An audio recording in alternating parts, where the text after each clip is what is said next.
सावधान, ऐसे पुत्र पुत्रियों और पौत्रों के लिए सचेत करने वाली खबर है जो अपने बुजुर्ग माता पिता दादी दादा के भरण पोषण में कहीं न कहीं कोताही बरत रहे हैं या बुजुर्गों के प्रति उनका व्यवहार ऐसा है कि वह घर छोड़कर वृद्ध आश्रम में रहने को मजबूर हो रहे हैं। बुजुर्गों को तिरस्कृत करने की ऐसी गलती कभी मत कीजिएगा, क्योंकि परिवार से उपेक्षित हैं बुजुर्ग। यदि न्यायालय की शरण में चले गए तो उनके भरण पोषण के लिए आपको अधिकतम 10,000 रुपए प्रति माह देने पड़ सकते हैं।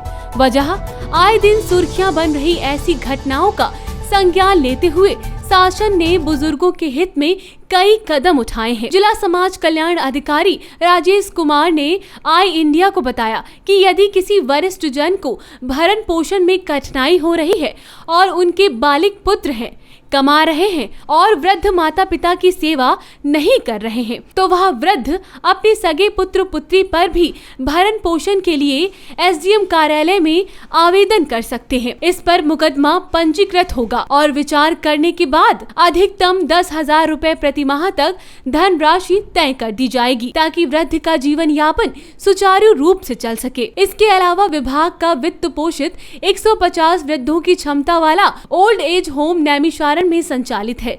वहां जो वृद्ध रह रहे हैं, विभाग उन्हें समय पर भोजन, नाश्ता, दवाइयां व कोविड-19 के चलते इस समय मास्क, सैनिटाइजर देने के साथ 500 रुपए प्रति माह पेंशन के रूप में दे रहा है।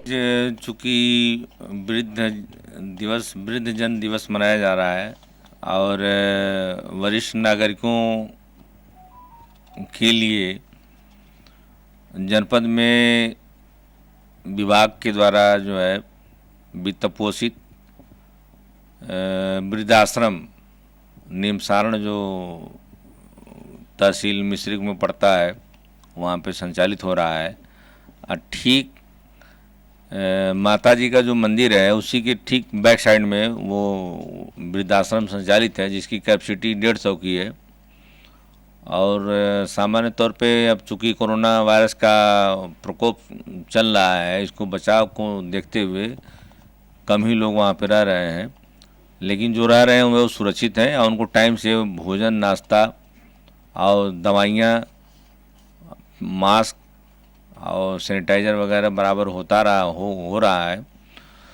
इसमें एक चीज़ और भी है कि वरिष्ठ जनों को जैसे भरण पोषण में कठिनाई हो रही है और उनके बालिग पुत्र हैं और कमा रहे हैं और अपने वृद्ध माता पिता की सेवा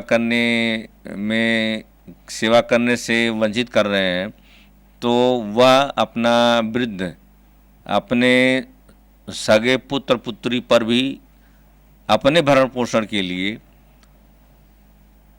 एसडीएम कार्यालय में आवेदन करेगा और उसका मुकदमा पंजीकृत होगा, जो विचार करने के बाद उसे भरण पोषण करने के लिए उसको एक धनराशि निर्धारित की जाएगी, जिससे कि वो अपना जीवन यापन सुचारू रूप से चला सके और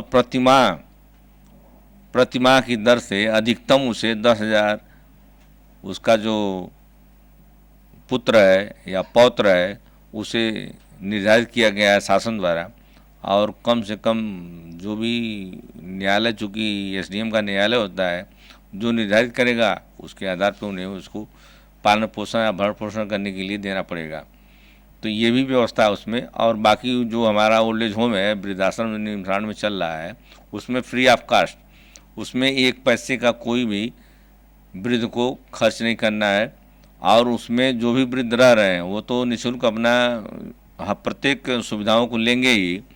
उन्हें समाज कल्याण विभाग जो है पेंशन भी देगा, यानी कि उन्हें 500 रुपया प्रतिमाह, क्वार्टरली 1500 रुपया उन्हें पेंशन भी दिएगा। खबर आपकी, नजर हमारी। देखते रहिए आई इंडिया।